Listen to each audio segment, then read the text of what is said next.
So we have a lot of teachers in the family. But one time Dad came home in the 70s and was telling us a story about how his junior girls had come to him, that he had taught a lesson on how to write a letter to the editor. And he wanted the students to write a letter on something they felt strongly about. And he had a group of girls come up to him after class and say, well, we need your help.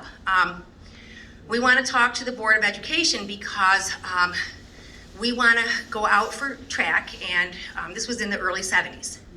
So they said, we were told that we could go out for the boys' track team, and we went out for the boys' track team, but whenever we competed against other schools, we noticed that other high schools the girls have their very own track team. So we want you to help us get a track team. And Dad said, all right, here's what you need to do. You need to get a hold of the school board, you need to get on their agenda, and you need to go there and tell them exactly what you just told me. And so they did. He said a couple weeks later, the same group of 10 girls came up to him before school, and they were all excited, and they said, we won! They said we could have a track team, and he said congratulations, and he expected them to go their merry way, but they kept standing around and shuffling their feet and looking at him, and he's like, well, bye. And they said, well, wait a minute, there's something else. He said, all right, what is it? And they said, well, they told us we could have a team, but we need to recruit our own coach.